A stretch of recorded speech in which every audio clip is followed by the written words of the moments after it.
What's up, guys? We're back in the shop today. We are working on the brackets for the radius arms that mount to the frame. The brackets will bolt up, but the only difference is that these bolts here needed to be oblonged to match the holes on the frame. Once I got the inner plate all drilled out and ready to bolt to the frame, get all the bolt holes lined up, the second plate that's on the outside I didn't drill yet. So what I did here was bolted up this hole here. This one I didn't modify, so that one's original. These two I lined up to where the two plates were flat on top, and now I can see exactly where the two holes need to line up. So what I'll do, I'll just take some primer, some paint, and then I'm going to spray in the hole, let it dry, and it's going to leave a nice reveal where I need to drill, and it should be pretty easy to line them back up. And then once I get them drilled separately, I'll put them back together and I'll just smooth them out to where they're both even with each other.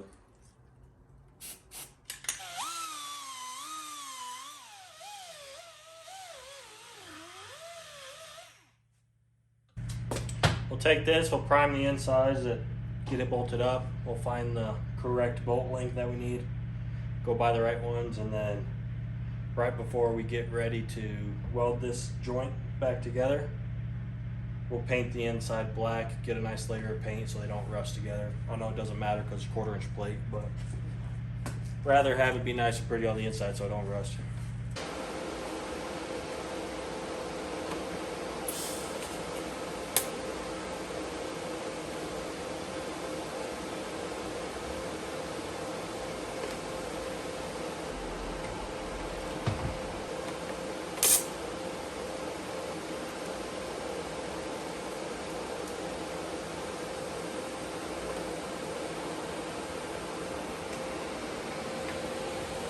I wouldn't say that's too bad. A little bit of a weave, nothing special, but it'll hold for sure. So it's all welded up. I got the bracket primed. The underside of the truck will be painted. As you can see, I only have one hole to drill, which will be a 1/2 inch hole. And then I got the 3 bolts in the center. It will clear the radius arm. But the cool thing was that the end of the bolt from the outside, right there, is barely a 1/16 away from the end of the bolt of the one that goes up. That's the only one that gets that close, but all of them are nice and tight. Lock washers, I will pull them out again and do some red light Loctite with the lock washers, just because. And everything lines up good, nice and tight to the frame, and it'll be even better with that 4th hole on this side.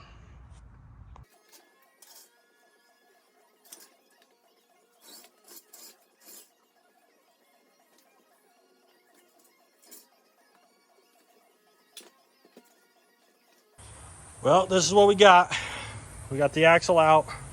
Oh, it's getting a little dark, so this is what you can see. Got the axle out. Now we got tons of space for activities. Next, I'm gonna be getting this stuff out of the way. Probably have to happen tomorrow, but I'll be getting the brake lines out of the way, the steel brake lines out of the way, and I'll be bolting up the coil perches. I think we have to drill these holes out just a little bit and then we're good.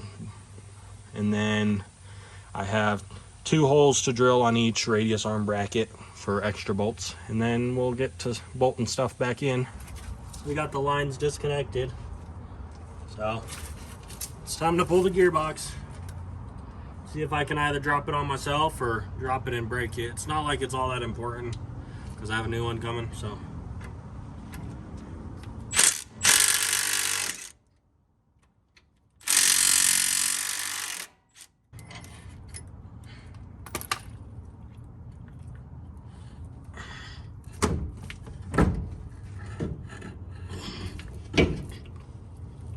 There it is.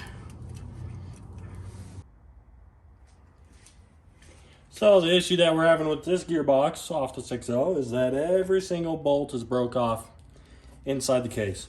So what I'm going to do is I'm going to lube them up and hope that gets them started. While that's soaking in, I'm going to find some nuts that I can weld onto the bag. These two I'll be able to get off on the back side, but this one looks like it'll have to go out the other side. Maybe. I might weld a nut onto it and see if I can get it working. And then these ones should come out the back side. So, alright, so that's the welder you hear in the background, so ignore that. I'm gonna do it from the back and hopefully we can get the bolts out that way. I will heat up the surrounding casting just to try to help break those loose, and we'll see where we get with that.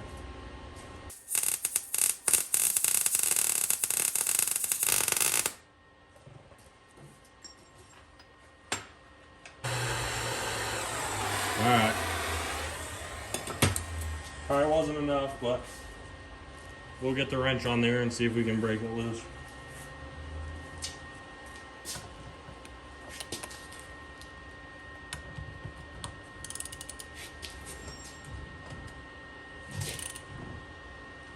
It's coming out. We'll take it slow.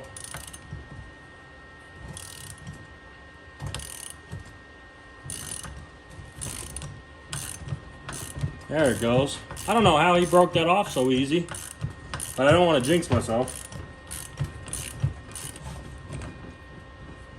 Alright, it's out with some nice clean threads. We'll go ahead and see if we can get that lucky on this next one. That felt like it twisted right off. Look at that. I could have unscrewed that by hand if it was sticking out far enough. Are you serious? That's crazy.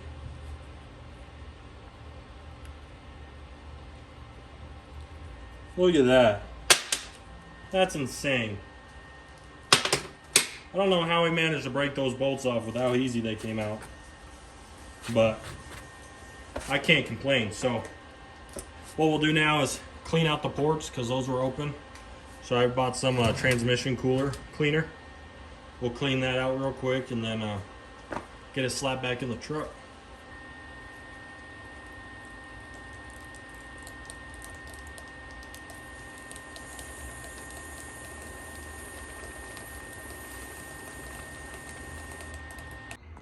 So I was able to find the bolts.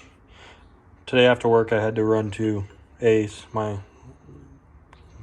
for their bolt section. The Ace closest to me didn't have them, but I had to call around town to find the Ace that did, and we're good. They all work. I'll throw a big washer on these. But one thing we have to do is use a unibit and drill out the frame rail to get them to match this M14 size. So I'll bring a bolt with me and we'll just drill it out until this barely slides in. So when I put a washer on it, we're close and nice and tight so the washer doesn't have to do too much work. I'm gonna go ahead and drill these out and see how long it takes us.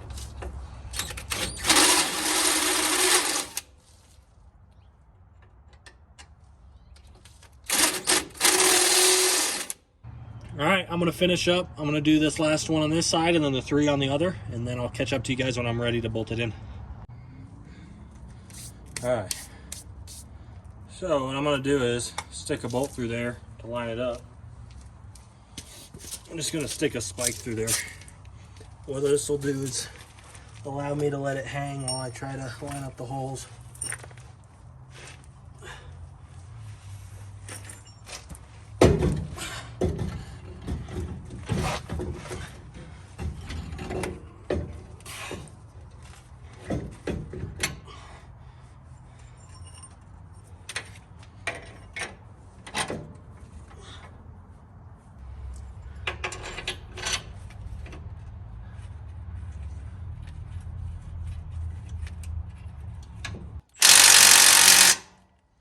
Alright, it's not the most conventional way of doing it, but it's in, so can't complain. So I'm going to go ahead and get the steering shaft hooked up, and then we'll work on swapping the pressure line to the steering gearbox. It comes off the Hydro Boost up there. And then steering should be good after that. Give it a shot. All right, so we're gonna go ahead and get this line tightened up. This was the one from the Hydro Boost up top. So as we do that one, oh, I'm trying to get you some good light here. We're gonna tighten that one first, and then the return from the cooler is what goes on second because it goes over that line.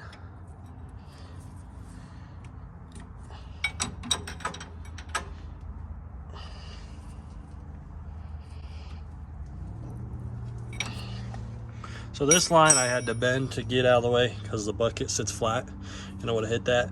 So I bent it, and now I'm just gonna adjust it back to where it needed to be. Right there looks perfect to me. And now we're gonna take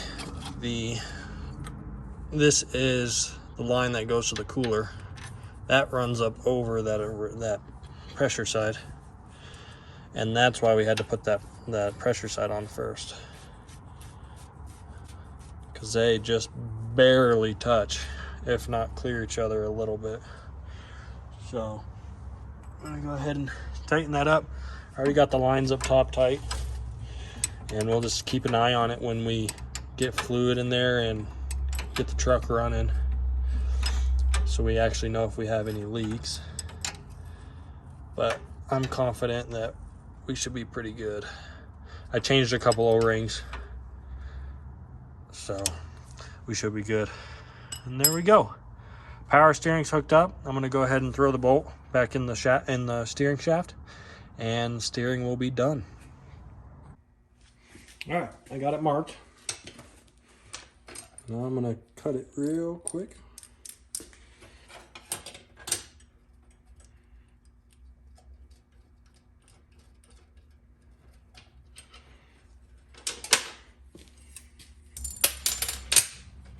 And as you can see, we only lost 2 inches, so I would take that as a win.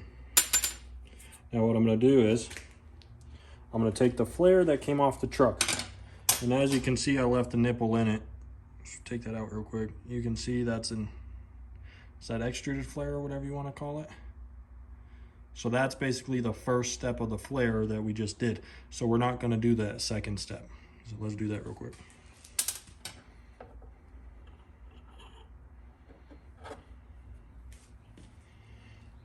Now the tricky part, is what I didn't pay attention to, is how much space I have.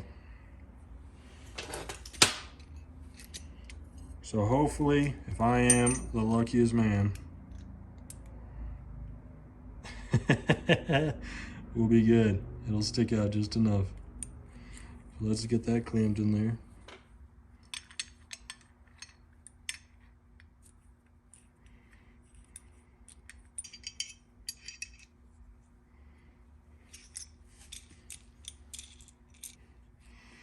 All right, that's what we got.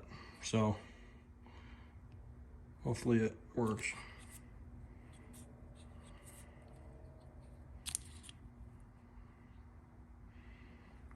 So hopefully it'll get seated in the master. We'll just keep an eye on it for leaks, but that looks somewhat close to that. Nope, wrong one. That looks somewhat close, so we'll see what happens. Clamp it down and let her eat. So I'm gonna go ahead and bolt this in, and then I'll take you over when we start doing the T for the front 2 wheels, because I gotta relocate the brake line for the driver's side. Brake line's all done, so it comes from that ABS module, and it goes up to the master. It's like it looks all professional or something. Better than I expected, so now I know we can make this happen. We're gonna start on this driver's side one now. All right, so this is what I gotta do. My port up there, that's for the fronts. I gotta come down, leave enough room for the air box, or I guess the air filter, because the box is out now. So I'm thinking, because I don't have a jig to run off of, I'm gonna come down to about here, even with this bend. I'm gonna go in, and I'm gonna add the spirals. The spirals were a factory flex joint, so this was when you mounted a body part, so anything mounted to the body, when that then connected to the frame, because the body has bushings. So when they flex, it needed a joint to where they could move without breaking the line. The reason this is solid is because it goes to ABS, but what comes off the ABS is a flex joint. So that's the reason for that. I'm gonna do my best to add a 3-circle loop, and because I don't have a jig, I'm just gonna wing it. We're gonna come down and hopefully come down behind the power steering line, or if I can move this out of the way, come just in between. I'm thinking behind the power steering line, and then it's going to come to the right side of the T, and then that's when my hard line's going to come up, over, and then back out. So we're going to try that, and once I have an idea, I'll get back with you guys. All right, so this is what I came up with. It's not the most pretty brake line, but it might work. This circle here I had to do by hand, so hopefully I didn't affect flow. Doesn't look like I got any kinks in it, so we'll try it. I can blow through it, so hopefully hydraulic fluid can make it through it. So what it does is it'll attach here, which I can cut some length out of. It does the spiral out in the middle of nowhere because that's where I had space. And if we go down below, you can see it dips out of the way.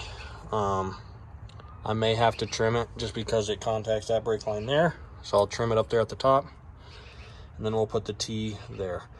The T won't be in the most optimal position because it'll be behind the bucket, but I think that's just what we're gonna have to do for now. If I have any issues with it later, we'll try something else, but I think we'll be okay. All right, I'm all set here. I got the T in, so we got our main line. So we got our main line down to the right side of the T. We got our line that goes to the passenger side on the left side of the T. And then we got our line that comes over here to the driver's side, right here, on the top of the T. That there is perfectly measured out to fit the top of the brake line when the bucket is mounted up, right there. So it'll match a factory bucket, or I guess I should say factory brake line mounted to the bucket, so I don't have to modify the bracket like the other side. All the lines look good, and we clear the intercooler piping, and we will clear the intake. So what I'll do is I'm going to disconnect the return line on the power steering pump, and I'm going to put it on the other side of the brake lines because it naturally wants to be on the other side. So we'll do that, and then I'm going to just get the bucket bolted in like you saw on the other side, and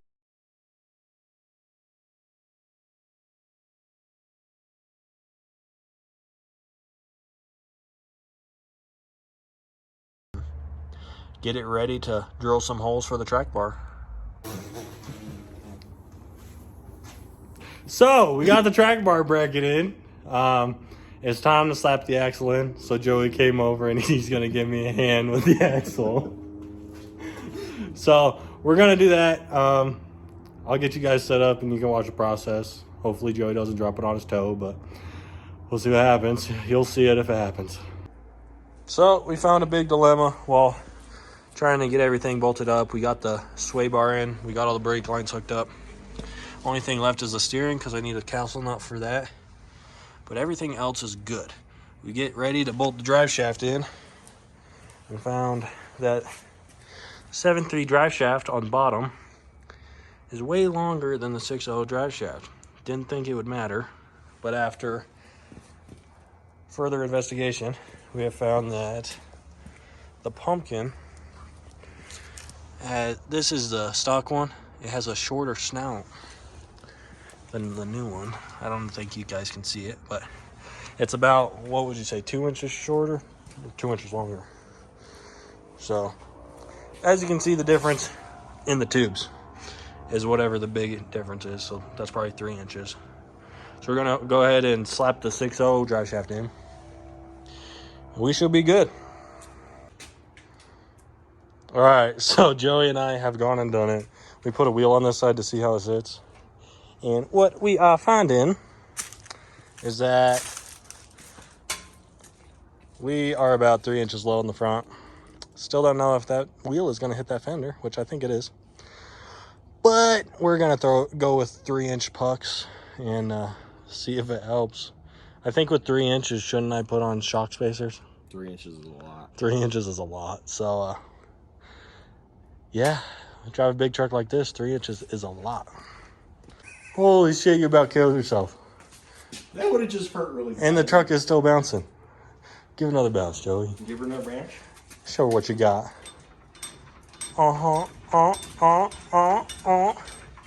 Yeah, babe. What the fuck? Remember that TikTok video I did? When I got in the trunk of my car and I bounced up and down in it? Yeah. You want to do one? We can try it. More for your car, you're driving auto sound. What's in harmonics, bro? Harmonics? What is that? Oh, that's a mixing thing. You're making tea in that motherfucker, aren't you? Yeah, I just mixed it with this. Alright, yours? Yeah. How'd you get this off by yourself? Just send it? It hung by itself. But first thing on a little bit more of a bitch. We begin by treating you with courtesy. We genuinely want to listen to you and to understand what's important in your life. But beyond the products and services you or she will feel really good. Come to the driver's side a little more. Right there.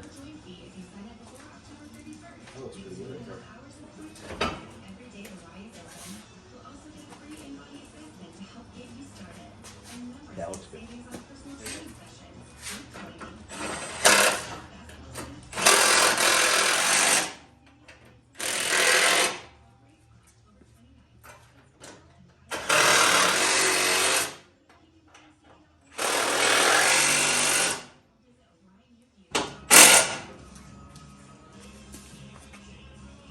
You good? Okay. Brakes done. Brakes and steering. Brakes and steering and brakes. Brakes and fluid. Is it weird that I like it without the bumper more? It's manlier, don't it? Just fucking... I don't know why. I just something about no bumper kind of looked cool. That's like what happened with the Red Ranger. Like it looks funny with a bumper on it. Because you left it off for so long? Let's probably turn this off.